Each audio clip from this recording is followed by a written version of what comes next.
ام یقولون افترا. اب روئے سخن ایک آیت کے اندر دوبارہ سے مشرکین عرب کی طرف آیا کہ یہ کافر کہتے ہیں کہ یہ نبی نے قرآن خود گھڑ لیے. قل ان افتریتہ فعلی اجرامی. اے نبی فرماؤ کہ اگر یہ قرآن میں نے خود گھڑا ہے نا تو اس جرم کا وبال بھی مجھ پہ ہی ہوگا. وَأَنَا بَرِيءٌ مِّمَّا تُجْرِمُونَ. اور میں بری الذمہ ہوں ان گناہوں سے جو تم کر رہے ہو. دیکھیں اللہ کا تو سٹائل ہی بات کرنے کا اور ہے. ویسے یہ انتہائی گستاخانہ آیات ہیں قرآن میں اس طرح کی جتنی ہے نا جو ادھر صوفیت کی ڈاکٹرن ہے. اب مجھے بتائیں یہ جواب ہونا چاہیے تھا کہ اے نبی تم فرماؤ کہ اگر میں نے اللہ پہ جھوٹ باندھا ہے تو اس جرم کا وبال بھی مجھ پہ ہی ہوگا. وہ کہیں گے توبہ توبہ کر یار, مطلب نبی کس طرح کہہ سکتا ہے کہ میں جھوٹ بنے ہے. بھائی سمجھانے کے لیے ہر لیول پہ اترنا پڑتا ہے. لوگ کہتے ہیں نا باتیں کہاں سے آ جاتی ہیں, جب گمراہیاں آتی ہیں نا تو باتیں آتی ہیں. جب تم کہو گے نا کہ بابے نے سمندر روکا ہوا ہے تو اللہ تعالیٰ اپنے کسی بندے کے دماغ میں ڈالے گا کہ کوئی بڑے سے بڑا انسان ہو اپنا پیشاب بھی نہیں روک سکتا, کیونکہ یہ سمندر روکنے والی بات جب آئے گی تو یہ بات آئے گی. حضرت ابوبکر صدیق کے دماغ میں یہ بات کہاں سے آئی؟ قرآن و حدیث میں تو کہیں نہیں لکھی تھی کہ جو محمد کی عبادت کرتا تھا جان لے محمد مر چکے. قرآن میں تو نہیں لکھا ہوا تھا یہ, اور نہ کسی صحابی نے حضور کی عبادت کی تھی. یہ اللہ نے ان کے دماغ میں ڈالا کہ یہ کیا ہے. اس کی وجہ یہ ہے کہ جیزس کرائسٹ کو لوگوں نے خدا بنایا, کہیں محمد رسول اللہ دوسرے جیزس کرائسٹ نہ بن جائے. حضور کی بات یقیناً انہوں نے یاد آئی ہوگی کہ دیکھنا میری شان بلند نہ کرنا جس طرح عیسیٰ ابن مریم کو لوگوں نے بڑھا دیا تھا, میں اللہ کا بندہ اور اس کا رسول ہوں. اسی کو ایلبریٹ کر دیا حضرت ابوبکر صدیق نے انتہائی گستاخانہ خطبے میں, انورٹڈ کاماس کے اندر ان کی نظر میں. وہ ہمارے استاد مولانا ساغ صاحب کہتے تھے نا, او پائی جدو توحید بیان کریں گے تو آٹومیٹیکلی گستاخی ہو جائے گی. کیوں؟ تم نے توحید کو گستاخی سمجھا ہوا ہے, تمہاری نظر میں تو آٹومیٹیکلی گستاخی ہو جائے گی نا. تو یہ گستاخی تو ہونی ہے, کیونکہ توحید کا تو مطلب ہی ہے کہ اختیار اللہ کے پاس ہے, مخلوق کچھ نہیں کر سکتی. پھر عجیب و غریب نا انہوں نے نا وہ مت اور عجیب و غریب واقعات مشہور کیے ہیں لوگوں کے جذبات کے ساتھ کھیلنے کے لیے. وہ جی ایک بار وہابی دا تے سنی دا مناظرہ ہو گیا, حضور دی ذات ہوتے وہابی پوری رات جو ہے وہ ایسی آیتیں ڈھونڈتا رہا جس میں حضور کی تنقیص تھی, اور جو سنی جو ہے وہ نبی الاسلام کی شان ڈھونڈتا رہا. تو صبح جناب مناظرے میں جب دونوں اکٹھے ہوئے انہیں پوچھا, ہاں تو راتی کے کردہ رہے؟ سرکار میرے سامنے گلا کرو میں تھن پنا تھوڑے بابیاں دا بابا آ گیا دنیا تے ہن. ٹھیک ہے, میں انہوں دساں کہ میں ابوبکر صدیق دا خطبہ ڈھونڈتا رہا تے منوں پتہ لگے کہ میں ابوبکر آر نبی نو مننا وا یا ابو جہل آر مننا. تو دس ابو جہل تو کینوں ڈھونڈتا رہا قرآن چو کے کڈدا رہا؟ اور نبی کی شانیں جو تم قرآن سے نکال رہے ہو ان شانوں سے کس کو انکار ہے؟ کیا نبی کی شان کا مطلب یہ ہے کہ نبی خدا کا بیٹا بن جائے گا؟ عیسیٰ ابن مریم جیسی شان قرآن میں کسی کی نہیں آئی ہے, کسی پیغمبر کی نہیں. لیکن اللہ نے کہا کہ اگر اللہ ارادہ کرے عیسیٰ کو, ان کی ماں کو, سب کو ہلاک کر دے, اللہ کا کوئی کیا بگاڑ لے گا؟ عیسیٰ اور ان کی ماں روٹی کھانے کے محتاج تھے, وہ نہ تو کسی کے نفع کے مالک تھے نہ کسی کے نقصان کے. یہ اس شخص کے بارے میں آ رہا ہے جس کو کہا اللہ نے وجیہن فی الدنیا والآخرہ ومن المقربین, اور معجزات ایسے جو کسی پیغمبر کو نہیں دیے گئے. مردوں کو زندہ کرنا اللہ کے اذن سے, مٹی کی مورت بنا کے پھونک مارنا اور اس کا پرندہ بن جانا, یہ معجزہ کسی پیغمبر کو نہیں دیا گیا, کسی پیغمبر کو. لیکن سینٹرڈ کر کے انہی کو اللہ تعالیٰ نے سامنے رکھا کہ یہ فرق ہے بھائی انبیاء میں اور خدا میں. پھر اسی طریقے سے چیزیں بیان ہوتی ہیں. وہ جی پھر مناظرے سے پہلے جب پوچھا تو وابی نے کہا ہاں جی میں تو یہی آیتاں لبدا رہا. تو انہوں نے کہا بس دیکھ لے کون نبی دی شان ڈھونڈتا ہے تو کون تنقیص ڈھونڈتا ہے. اگر کسی کا یہ عقیدہ ہے کہ توحید بیان کرنے سے نبی کی تنقیص ہوتی ہے تو یہ بلیم وہ کسے دے رہا ہے؟ اللہ کو.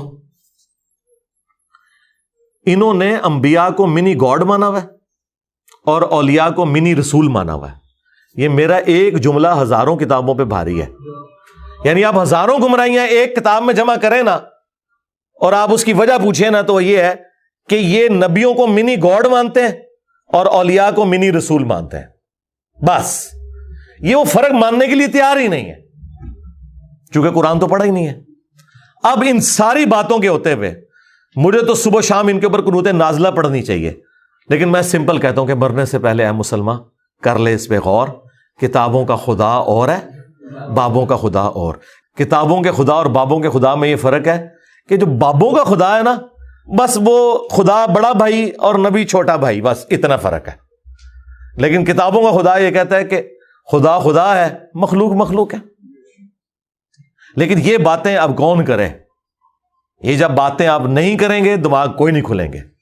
توحید تو اتنے عرصے سے بیان ہو رہی تھی، لیکن توحید کا مطلب توہین رسالت لیا جاتا تھا. ہم نے توحید بیان کی ہے نا، آئے نا کوئی سامنے. میرے پاس تو سیدھا بھائی چھوڑ دو تم شان رسالت کی بات. چشتی رسول اللہ، اشرف تھانوی رسول اللہ پارٹی کیسے کر سکتی ہے؟ کبھی نہیں کر سکتی. تمہارے بزرگوں نے اپنے ناموں کے کلمے پڑھائے ہیں، تمہیں کوئی حق ہی نہیں پہنچتا. تم تو نبی کا دفاع کر ہی نہیں سکتے. نبی کا دفاع کا حق تمہارے پاس سے نہیں ہے، اس کے کاپی رائٹ سب انجینئر صاحب کے پاس ہیں. ہاں، یہ رائٹس ہم آپ کو نہیں دیں گے. توحید بھی یہاں سے بیان کریں گے اور رسالت بھی، صحیح جو رسالت کا کانسیپٹ ہے وہ یہیں سے بیان ہوگا. تو اے نبی تم فرماؤ، اگر میں نے اللہ کے اوپر جھوٹ باندھا ہے، قرآن یعنی میں نے خود گھڑ لیا، تو اس جرم کا وبال بھی مجھ پہ ہوگا، اور میں بری ہوں اس جرم سے جو تم کر رہے ہو. اور یہ دوسری بات درست ہے اس حوالے سے کہ میں نے تو کوئی قرآن نہیں گھڑا، لیکن چونکہ تم نے قرآن کا انکار کیا لہذا تم اس جرم کے اندر شریک ہو کہ تم نے وقت کے پیغمبر کا انکار کیا ہے. دیکھیں جی، قرآن حکیم اپنے عقائد اور نظریات کے اندر بالکل ایک ننگی تلوار ہے، زیرو ٹالرنس ہے. اگر کسی شخص کو انبیاء کا سٹیٹس نہیں پتا، انبیاء کرام کی ذمہ داری، ان کے مراتب نہیں پتا، اور وہ اپنے زوم میں انبیاء کرام کے ساتھ چیزیں منسوب کیے ہوئے ہیں، تو عقیدت اور جذبات کی بنیاد کے اوپر ایسے عقائد منسوب کرنا، سب سے پہلے انبیاء کرام اس سے اعلان برات کرتے گے. نبی علیہ السلام تو دنیا میں بتا کے چلے گئے کہ میری شان کو اس طرح بلند نہ کرنا جس طرح لوگوں نے جیزس کرائسٹ کی شان کو بلند کیا تھا. میں اللہ کا بندہ اور اس کا رسول ہوں، مجھے اللہ کا بندہ اور اس کا رسول کہنا. اب یہ کہنے کی ضرورت کیوں پڑی ہے؟ اسی لیے پڑی ہے کہ آپ کو پتا تھا کہ انبیاء کرام کی ہستیاں اللہ تعالیٰ کی سلیکٹڈ ہستیاں ہوتی ہیں جن کو اللہ تعالیٰ معجزات عطا فرماتا ہے، شان عطا فرماتا ہے، اور اسی وجہ سے لوگ ڈیویٹ ہو کے ان کے اندر خدا کو اس حوالے سے ڈھونڈنا شروع کر دیتے ہیں کہ شاید یہ خدا کی شکل میں دنیا میں اتر آئے ہیں. اور آج دیکھ لیں تقریباً 75 کروڑ کے قریب ہیں پروٹیسٹنٹ جو حضرت عیسیٰ کو اللہ مانتے ہیں. 75 کروڑ، جی اتنے بریلوی دیوبندی نہیں ہے دنیا میں جتنے پروٹیسٹنٹ ہیں. اور اللہ کیا کہہ رہا ہے؟ لقد کفر الذین قالوا ان اللہ هو المسیح ابن مریم. بے شک وہ لوگ کفر کر رہے ہیں جو یہ کہہ رہے ہیں کہ اللہ ہی عیسیٰ ابن مریم ہے. قل فمن یملک من اللہ شیئا. اے نبی ان سے فرماؤ کہ اللہ کا کوئی کیا بگاڑ لے گا. ان اراد ان یہلک المسیح، کہ اگر اللہ تعالی ہلاک کر دے مسیح کو اور ان کی ماں کو اور جتنے زمین میں، سارے بزرگ بابے جتنے زمین میں ہیں سب، اگر ان کو اللہ ہلاک کر دے، وصال شریف نہیں، ہلاک، یہ غصے کا اظہار ہے تاکہ فرق پتہ چلے. یعنی اگر آپ یہ دیکھیں، یہ ووکیبلری کا جو استعمال ہے یہ اسی لیے تاکہ آپ کے دماغ کھولے جائیں. اور یہ اللہ کہہ سکتا ہے، بندے نہیں کہہ سکتے. سرکار اللہ نے کسے کہا ہے؟ فرشتوں کو کہا یا ہمیں کہا ہے؟ ہمیں کیوں کہا ہے؟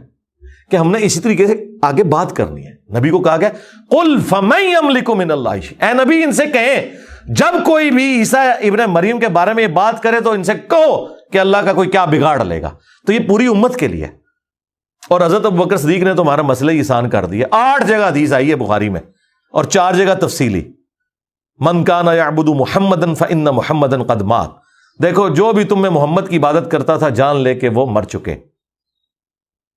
اللہ اکبر.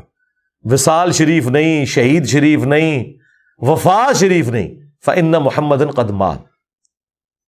ومن يعبد اللہ، اور جو کوئی اللہ کی عبادت کرتا تھا وہ جان لے فإن اللہ حی لا يموت، کہ بے شک اللہ تعالیٰ زندہ ہے، اسے کبھی موت نہیں آئے گی. تو یہ بات یاد رکھیں، یہ بڑا سینسٹیو ایشو ہے. اور یہ انبیاء کرام کی جو دعوت سینٹرڈ اراؤنڈ توحید ہوتی ہے وہ اسی وجہ سے ہے کہ انہیں پتہ ہے کہ اللہ کا کیا سٹیٹس ہے اور بندوں کا کیا سٹیٹس ہے. اگر خدا کا تعارف کسی کو ہے نا, وہ جرت نہیں کر سکتا. مجھے بتائیں, ایک عام انسان جس میں تھوڑا سا ایمان ہے, کیا وہ اپنی عبادت کروا سکتا ہے؟ کیا وہ اپنے سامنے کسی کو جھکا سکتا ہے؟ کیا وہ یہ دعویٰ کر سکتا ہے کہ سارے بزرگوں کی گردنوں پہ میرا پاؤں ہے؟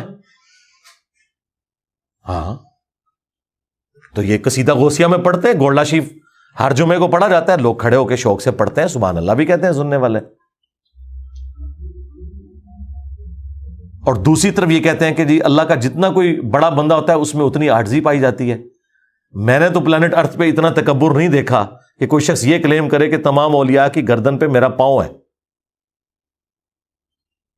کتنا بڑا جملہ ہے یہ. تو حضرت ابوبکر, عمر, عثمان و علی نے کبھی صحابہ کے بارے میں نہیں بولا.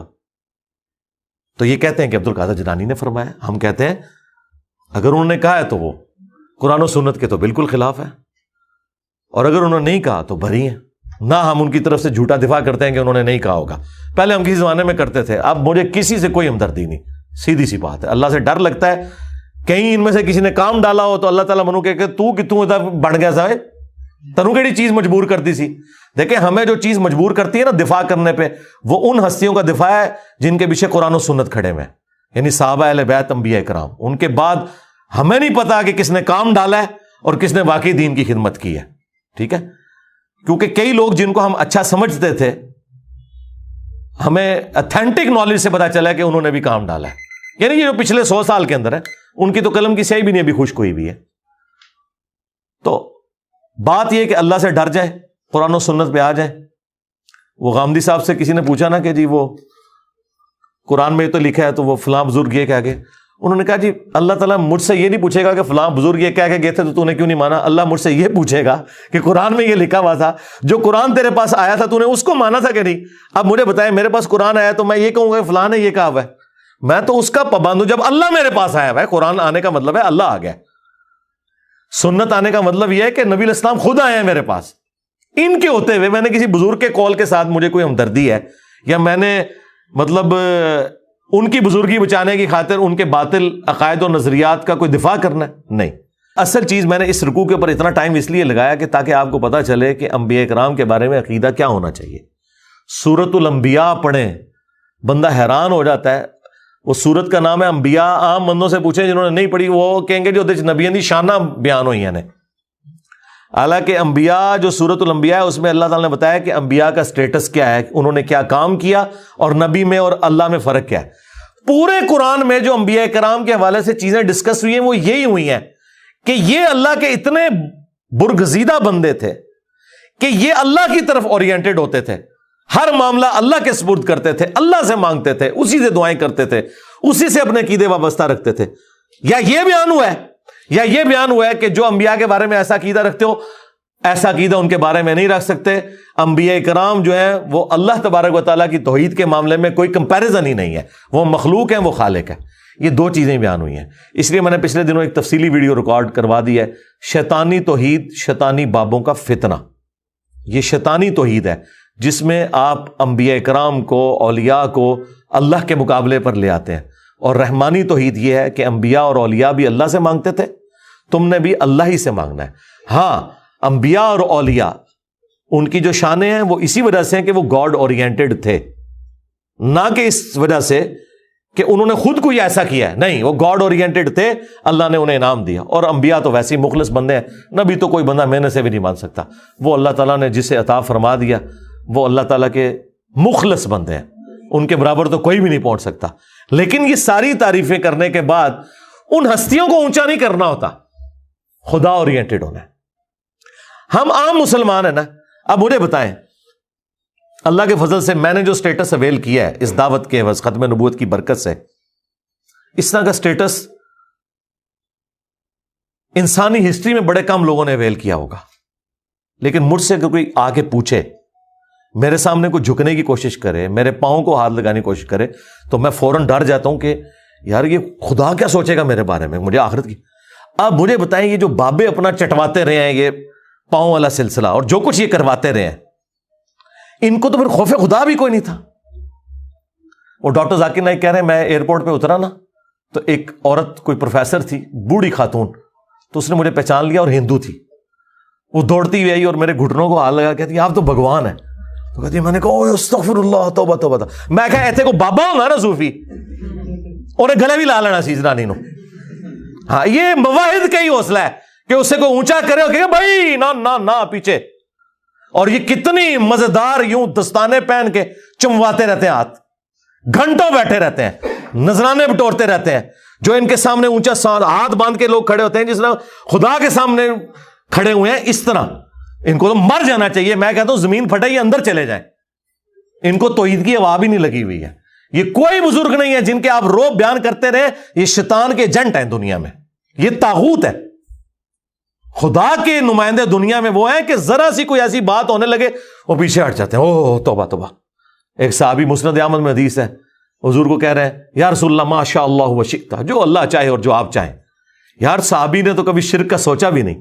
حضور کیا کہہ رہے ہیں اجعلتنی للہ ندا, وہ تو نے مجھے اللہ کے مقابلے پہ کھڑا کر دیا. بل قل ما شاء اللہ وحدہ, بلکہ کہے جو اکیلا چاہے.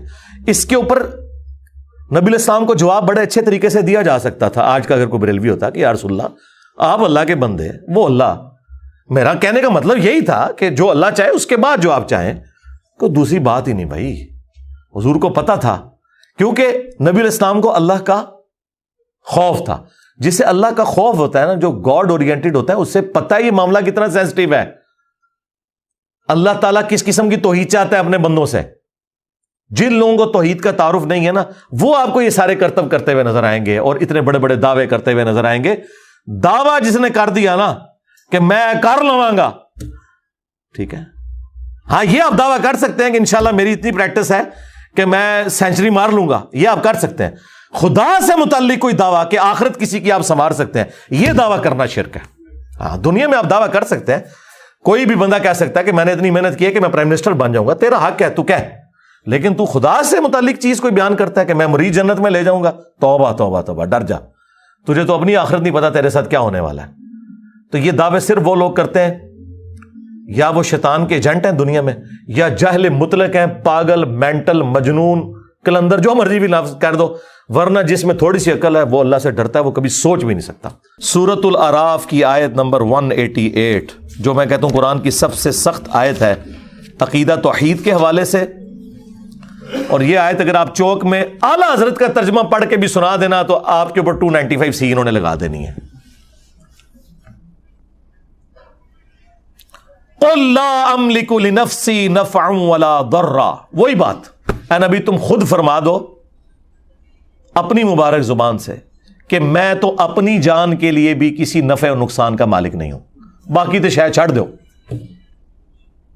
الا ما شاء اللہ, ہاں جو اللہ میرے لیے فیصلہ کرے, اس نے فیصلہ کرنا ہے کہ مجھے کون سی نفع مند چیز پہنچے گی اور کون سی نقصان والی. اچھا بعض جاہل مولویوں نے نا الا ما شاء اللہ کو اس طرح ریلیٹ کیا کہ ہاں جو اللہ چاہتا ہے نا اتنا میں نفع نقصان کا مالک ہے ہوں. اندازہ کریں, وہ بھی جھوٹ نکلا. یہ تو حضور اپنی بات کر رہے ہیں, آپ کے نفع نقصان کی تو بات پھر بھی نہیں ہو رہی. میں اپنی جان کے لیے بھی کسی نفع نقصان کا مالک نہیں مگر جو اللہ چاہے. تو یہ انہوں نے جو دھوکہ دیا وہ اسی آیت میں پکڑا گیا. اگلی بات اللہ نے اور کھول کے بیان کر دی تاکہ موٹے دماغ والوں کو بھی سمجھ آ جائے. وَلَوْ كُنْتُ أَعْلَمُ الْغَيْبِ, اگر میں خود سے غیب کو جان لیتا, لَاسْتَكْثَرْتُ مِنَ الْخَيْرِ, تو میں خیر کثیر جمع کر لیتا. ہاں وہ غیب تو ہم مانتے ہیں جو اللہ تعالیٰ وحی کے ذریعے بتاتا ہے, جو وہ نہ مانے وہ تو کافر ہے, وہ تو نبی کی شان ہے. وَمَا كَانَ اللَّهُ لِيُطْلِعَكُمْ عَلَى الْغَيْبِ وَلَكِنَّ اللَّهَ يَجْتَبِي مِن رُّسُلِهِ مَن يَشَاءُ. اللہ کی یہ شان نہیں کہ ہر ایک کو غیب پر اطلاع دے, وہ اپنے پیغمبروں میں سے جسے چاہتا ہے چن لیتا ہے, اور تمہارا کام ہے اللہ اور اس کے پیغمبروں کے اوپر ایمان لے کر آؤ. لیکن اگر نبی علیہ السلام خود سے غیب جان لیتے کہ مستقبل میں کیا ہونے والا ہے, تو اے نبی تم فرما دو میں خیر کثیر جمع کر لیتا. ظاہر ہے جب آپ کو مستقبل کا حال پتہ چل جائے, آج کے دور میں سمجھنے کے لیے کہ ڈالر کی قیمت یا گولڈ کی اوپر جانے والی ہے, آپ دیکھیں اس ایک سال میں ڈبل ہو گیا گولڈ. مجھے اس لیے پتا ہے کہ مجھے اس دفعہ ڈبل زکات نکالنی پڑی ہے اسی گولڈ کی, جو گولڈ اتنا ہی پڑا ہوا ہے, زکات ڈبل دینی پڑی ہے. کیوں؟ قیمت اوپر چلی گئی. تو اگر یہ بات اس وقت لوگوں کو پتا ہوتی تو لوگوں نے اپنے پلاٹ بھی بیچ کے نا گولڈ لے کے رکھ لینا تھا. پلاٹ سے اتنے اوپر نہیں گئے جتنا گولڈ گیا. وما مسنی السوء، خیر کثیر بھی جمع کر لیتا اور کبھی مجھے کوئی تکلیف نہ پہنچتی. یقیناً اگر کسی شخص کو یہ پتا چل جائے کہ آج اتنے بجے اگر یہ روڈ کراس کرے گا تو ایک ٹریلے کے نیچے آ کے مارا جائے گا، وہ اس دن نہیں پوری زندگی اس روڈ کو کبھی کراس نہیں کرے گا، دوسرے راستے سے جائے گا. لیکن ایسا نہیں ہوگا، کبھی بھی نہیں ہوگا. اللہ تعالیٰ نے اس طرح کا کبھی کسی کو اختیار دیا ہی نہیں ہے. جو دیا وہ غیبی خبر کے طور پر دیا اور وہ ٹال نہ کوئی سکا. وہ ویسے ہی ہوا جیسے صحیح مسلم میں حدیث ہے، حضرت عمر کہتے ہیں نبی الاسلام نے غزوہ بدر سے ایک دن پہلے زمین پہ لکیریں کھینچی، کل یہاں ابو جہل کی لاش ہوگی، یہاں عتبہ کی، یہاں شیبہ کی، اور اللہ کی قسم انہی جگہوں پہ اگلے دن وہ لاشیں پڑی ہوئی تھی. یہ حضور کو اللہ تعالیٰ نے غیبی خبر دی، وہ ٹال نہیں سکتی تھی کبھی بھی. تو اے نبی تم فرما دو کہ اگر میں خود سے غیب جان لیتا تو میں خیر کثیر جمع کر لیتا اور نہ مجھے کوئی تکلیف پہنچتی. ان انا الا نذیر و بشیر، میں تو نہیں ہوں مگر ڈر سنانے والا اور خوشخبری سنانے والا. لقوم یؤمنون، ان کے لیے جو بات ماننا چاہیں، ایمان لانا چاہیں. میرا سٹیٹس پیغمبروں والا ہے، میں کسی کے نفع نقصان کا مالک نہیں ہوں. اور نفع نقصان میں وہ ساری چیزیں ہیں، آکسیجن، کھانا پینا، ٹوائلٹ یعنی پیشاب، نیند، یہ تمام چیزیں. اگر رسول اللہ کا یہ سٹیٹس ہے سرکار تو بابے تو شاہ ہی کوئی نہیں. ہاں، کیونکہ میرے نبی سا ہے ہی کوئی نہیں، تیرے بابے تھے شاہ ہی کوئی نہیں. اس لیے میں کھول کھول کر چیزیں بیان کرتا ہوں تاکہ کسی موٹے دماغ میں بھی کوئی کہیں کو کیڑا گھسا ہوا ہے نا، کسی شیطان نے گھسایا ہوا ہے تو اسے سمجھ آ جائے. قرآن اور احادیث اپنی تعلیمات کے اندر اتنے واضح ہیں کہ اس میں شیطان کا کوئی دخل نہیں ہے. یہ مولوی ہیں جو آپ کو آیات اور احادیث نہیں بتاتے بلکہ اپنے بزرگوں کی تعلیمات بتاتے ہیں، جس کی وجہ سے آپ ڈی ٹریک ہو جاتے ہیں. اور پھر جب ہم آپ کو سمجھاتے ہیں تو ان کی چیخیں نکلتی ہیں، کیونکہ انہیں پتہ چل جاتا ہے کہ آپ انجینئر صاحب جو بتا رہے ہیں نا، تو سب سے پہلے تو آ کے ہمارے گاٹے ہماری عوام نے فٹ ہونا ہے کہ جناب تسی کے سانو قرآن حدیث پڑھا دے رہے. حضور کے لیے سب سے سینسٹیو ایشو ہے ہی توحید تھا، اس لیے آپ نے آخری وقت کے اندر توحید کے اوپر ہی بات کی ہے. بخاری مسلم دونوں میں حدیث ہے، اما عائشہ سلام اللہ علیہا کہتی ہیں کہ نبی علیہ السلام کے آخری دن بیماری کے چل رہے تھے، آپ تکلیف کی وجہ سے بار بار اپنی چادر اپنے چہرے مبارک سے ہٹاتے، پاس ایک پانی کا برتن تھا اس سے ہاتھ گیلا کر کے بخار کو ٹھنڈا کرنے کی کوشش کرتے، اور بار بار یہ کہتے لعن اللہ الیہود والنصارى اتخذوا قبور انبیائہم مساجدا، اللہ کی لعنت ہو یہود و نصارہ کے اوپر، انہوں نے اپنے نبیوں کی قبروں کو سجدہ گاہ بنا لیا تھا. آخری وقت کیا بات ہو رہی ہے کہ نبیوں کو اللہ کے مقابلے پہ کھڑا نہ کر لیا جائے. اور اما عائشہ کہتی ہیں رسول اللہ ہمیں ڈرا رہے تھے، اور اگر یہ خدشہ نہ ہوتا کہ لوگ رسول اللہ کی قبر پہ سجدے شروع کر دیں گے تو میں حضور کی بیوی ان کی قبر مبارک کو لوگوں کی زیارت کے لیے اوپن چھوڑ دیتی، یعنی حجرے کی دیوار گرا دی جاتی، جو چاہے جس وقت چاہے قبر رسول پہ حاضر ہو. حجرے کی دیوار نہیں اما عائشہ نے گرائی، آج تک نہیں گری اللہ کے فضل سے. آج بھی وہ خیر اب تو بہت پیچھے جا چکی ہے، اب جالیاں ہیں اس کے آگے. اما عائشہ کو تو کسی نے نہیں کہا کہ حضور نے کہا تھا مجھے تو تم سے شرک کا خدشہ ہی نہیں ہے، تو آپ آخری وقت میں اس کو شرک سے کیوں ریلیٹ کر رہی ہیں؟ اس زمانے میں کہانیاں نہیں ہوتی تھی. وہ آپ میری ویڈیو دیکھیں، مجھے تم سے شرک کا خوف نہیں. وہ حضور نے اسپیسیفکلی صحابہ کرام کے بارے میں کہا تھا، اور صحابہ کے پیٹرن پہ صرف ایک جماعت قیامت تک شرک سے محفوظ رہے گی، یہ میں مانتا ہوں. ایک جماعت، جس طرح کہ بنی اسرائیل پوری کی پوری گمراہ ہو گئی، یہ امت پوری گمراہ نہیں ہوگی. اس لیے حضور نے کہا تھا مجھے اپنی امت سے شرک کا خوف نہیں کہ یہ ساری مشرک ہو جائے. باقی وہ ویڈیو آپ دیکھ لیں. حضور تو صحیح بخاری میں ہے، حضرت عمر کہتے ہیں میں نے ممبر پہ حضور سے خود سنا ہے کہ دیکھنا میری شان کو اس طرح بلند نہ کرنا جس طرح نصارہ نے اپنے پیغمبر کو بڑھا دیا تھا، عیسیٰ ابن مریم کو. میں اللہ کا بندہ اور اس کا رسول ہوں، مجھے اللہ کا بندہ اور اس کا رسول ہی کہنا. اور پھر ایک اور حدیث بخاری مسلم دونوں میں، حضور کے بیماری کے دن آخری چل رہے ہیں، حضور کی 3 بیویاں حضور کے پاس بیٹھی ہوئی ہیں. ظاہر ہے سب سے ایک کلوز رشتہ اس حوالے سے، اور پھر یہ بھی آزمائش کہ وہ حضور کی وفات کے بعد کوئی اور خامن بھی چوز نہیں کر سکتی. یہ کتنی بڑی آزمائش ہے. مرتبہ امہات المومنین کو ویسے نہیں مل گیا. آپ سیدہ عائشہ کی تکلیف کا اندازہ کر سکتے ہیں کہ ایک 18 سال کی بچی جس نے حضور کے بعد 47 سال زندہ رہنا ہے، اس کو اللہ نے ایک بچہ بھی نہیں دیا کہ اس کے سارے زندگی گزار لے. اکیلا وہ 47 سال کا سفر انہوں نے اس حجرے میں کیا ہے. اس تکلیف کا کوئی اندازہ لگا سکتا ہے؟ اہم ہی نہیں اتنا بڑا مرتبہ. عمار ابن یاسر جو ہے وہ کوفے کے ممبر پہ کہہ رہے کہ لوگوں، عائشہ دنیا اور آخرت میں تمہارے نبی کی بیوی ہے. مرتبہ نہیں کم ہو سکتا، اگرچہ انہوں نے خلیفہ وقت کے خلاف خروج کیا، مرتبہ نہیں کم ہوا، لیکن اللہ تمہیں آزما رہا ہے کہ عائشہ کی اطاعت کرتے ہو یا اللہ کی اطاعت کرتے ہو حضرت علی کا ساتھ دے کر، کیونکہ وہ اولی الامر منکم وہ ہیں. لیکن عمار ابن یاسر نے اما عائشہ کا مرتبہ نہیں کم کیا کہ ان کی اس غلطی سے ان کی زندگی کو 0 سے ملٹیپلائی کر دے. کہا دنیا اور آخرت میں تمہارے نبی کی زوجہ ہیں. یہ ایک آزمائش ہے کہ تم نے اللہ کی اطاعت کرنی ہے یا عائشہ کی اطاعت کرنی ہے. اس لیے میں کہتا ہوں میں عمار ابن یاسر والا شیعہ ہوں، میں رافضی والا شیعہ نہیں ہوں. مرتبہ کم نہیں ہوگا، ہاں اختلاف رائے اپنی جگہ رہے گا. تو اما عائشہ اس حجرے میں رہی 47 سال تک. تو اما عائشہ بیٹھی ہوئی ہیں، سیدہ ام سلمہ بیٹھی ہوئی ہیں اور ام حبیبہ بیٹھی ہوئی ہیں. 3 بیویاں حضور کی، اور ان میں سے یہ تو سینئر بیویاں ہیں، اسلام میں بھی سینئر ہیں. انہوں نے ہجرت مدینہ سے پہلے ہجرت حبشہ بھی کی ہوئی ہے. تو وہ ہجرت حبشہ کا ذکر کرتے ہوئے کہتی ہیں ام حبیبہ اور ام سلمہ کہ یاد ہے کہ جب ہم وہاں سے گزرے تھے ہم نے ایک ماریا نام کا گرجا دیکھا تھا جس میں کچھ قبریں بھی تھیں اور تصویریں بھی لٹکی ہوئی تھی. حضور نے بس یہ بات سنی، آپ تکلیف کے عالم میں اٹھ کے بیٹھ گئے. توحید is the most sensitive issue in the sight of اللہ اینڈ ہز بیلوڈ پروفٹ صلی اللہ علیہ وآلہ وسلم. کہا یہی تو ان میں خرابی تھی، جب ان کا کوئی نیک بندہ یا پیغمبر فوت ہو جاتا تھا اس کی قبر کے اوپر سجدے شروع کر دیتے تھے، تصویریں لٹکا لیتے تھے. قیامت کے دن یہ بدترین مخلوق بنا کر اٹھائے جائیں گے. اللہ اکبر. اور حضور نے پہلے ہی ڈرا دیا کہ یہ کام تم نے نہیں کرنا.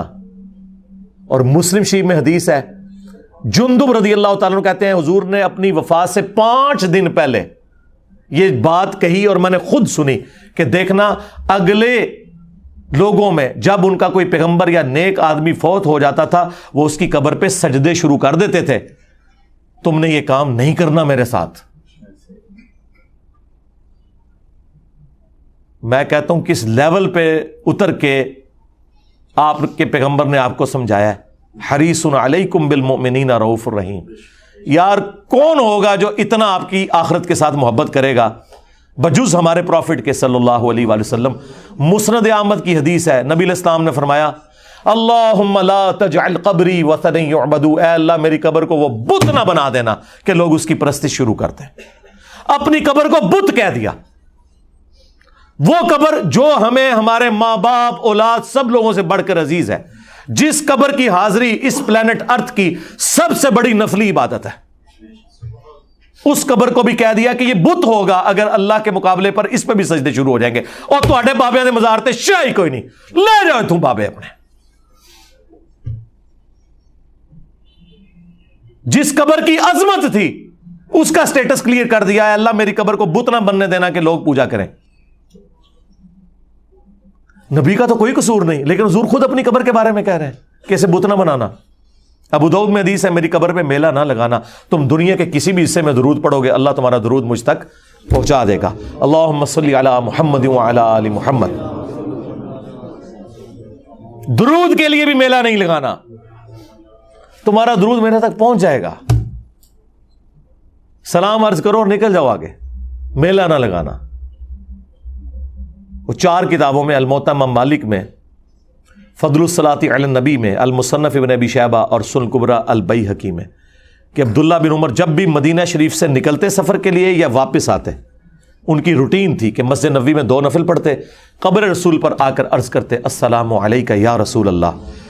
پھر حضرت ابو بکر کی قبر پر السلام علیکہ یا ابا بکر، اور پھر حضرت عمر کی قبر پہ السلام علیکہ یا عمر.